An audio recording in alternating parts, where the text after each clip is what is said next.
Sevgili dostlar, teknoloji dünyasında bazı anlar vardır. Öyle ürünler çıkar ki sadece yeni bir model değildir. Bir mesajdır. Biz artık başka bir seviyeye geçiyoruz mesajıdır bu. DJI Osmo Pocket 4 tam da böyle bir cihaz. Cebine sığacak kadar küçük ama iddiası prodüksiyon ekipmanlarına kafa tutmak. Ve burada çok kritik bir kırılma yaşıyoruz. Çünkü artık mesele çözünürlük değil. Artık mesele megapiksel de değil. Bu iş artık tamamen hikaye anlatımı, tamamen iş akışı, tamamen tek başına üretim gücü. Tripod, mikrofon, ışık, kamera. Hepsini unut. DJI tam olarak bunu söylüyor. Ve bu cümle son yıllarda içerik üretim dünyasında yaşanan dönüşümün özeti. Eskiden bir video çekmek için çanta dolusu ekipman gerekiyordu. Şimdi cebinden çıkan cihaz daha iyisini yapabileceğini söylüyor.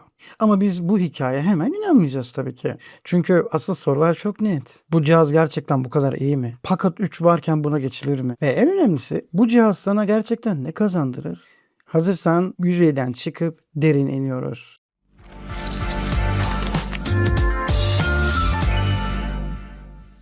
Şimdi işin kalbine gidiyoruz. Çünkü burada bir kamera yapan tek bir şey var. O da sensör. DJI Osmo Pocket 4'ün merkezinde 1 inçlik CMOS sensör var. Bu kulağa küçük gelebilir ama aslında tam tersi. Kamera dünyasında kaliteyi belirleyen en kritik faktör sensör boyutudur.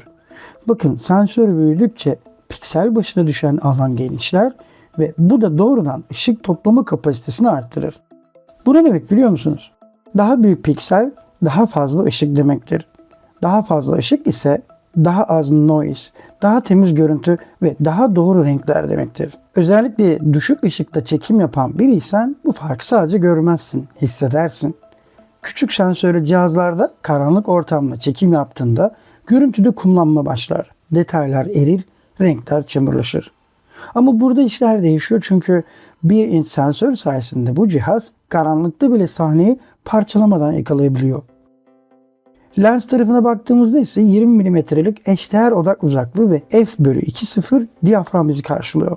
Bu kombinasyon aslında çok bilinçli seçilmiş. Niye biliyor musunuz?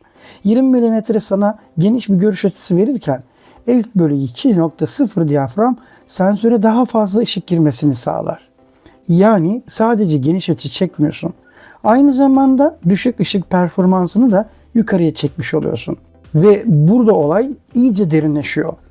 14 stop dinamik aralık. Bakın, bu kağıt üzerinde bir sayı gibi görünebilir ama sahada bambaşka bir şeydir. Dinamik aralık kameranın aynı anda hem parlaklık hem de en karanlık alanları ne kadar iyi yakalayabildiğini belirler. Gerçek hayatta da şu anlama geliyor. Arkanda güneş batıyor ya, hani yüzün gölgede kalıyor. Normal kamera ya gökyüzünü parlatır ya da seni karartır. Ama burada ikisi de korunuyor. Gökyüzü detaylı ve yüzün görünür kalıyor. Ve bu deneyimi de tamamlayan şey ise 10 bitlik D-Log-M dediğimiz renk profili.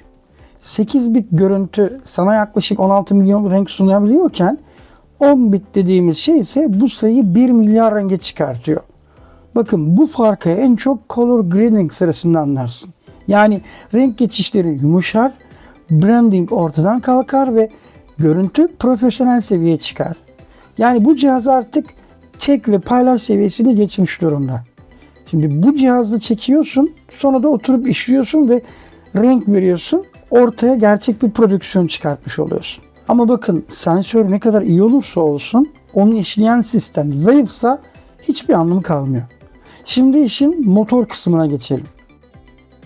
Şimdi dikkat edin arkadaşlar. Bakın, 4K çözünürlükte 240 FPS. Şimdi bu cümleyi hızla geçersen hiçbir şey ifade etmiyor. Ama biraz durup düşünürsen olayın büyüklüğünü anlayabiliyorsun. Nasıl mı? Bakın, bu cihaz saniyede 240 kare kalıyor.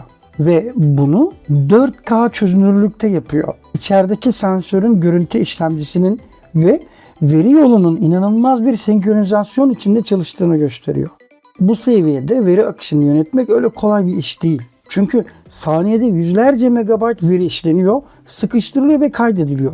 Burada da devreye bitrate giriyor. Yaklaşık 180 megabit bitrate değeri sayesinde görüntü sıkılaştırılırken detaylar kaybolmuyor. Yani çamurlaşma olmuyor, bloklanma kalkıyor. Netlik korunuyor kısacası. H265 kodek desteği sayesinde de Bu yüksek kaliteyi daha düşük doslu boyutlarıyla elde edebiliyorsun ama bu da depolama tarafında ciddi avantaj sağlıyor. Ve önemli bir detay daha arkadaşlar, rolling shutter etkisi ciddi şekilde azaltılmış.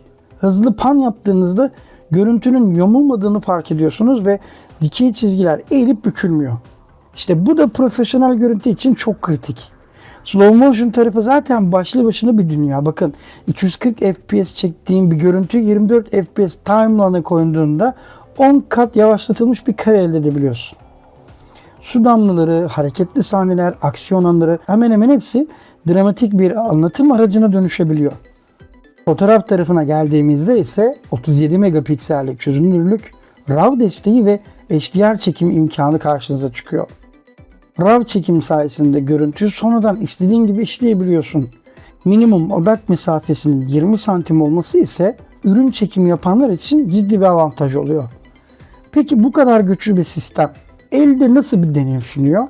Cihazın boyutlarına baktığında ilk tepkin şu olabilir, hani bu kadar mı lan? Ama işte olay burada başlıyor aslında. Çünkü bu küçük gövdenin içine sığdırılan teknoloji gerçekten absürt seviyeye çıkartılmış. Yaklaşık 190 gram ağırlığı ve cebine atabileceğin boyutta. Tıpkı Osmo Pocket 3'te olduğu gibi. Ama ergonomi tarafında yapılan ince ayarlar sayesinde uzun süreli kullanımlarda bile seni yormuyor.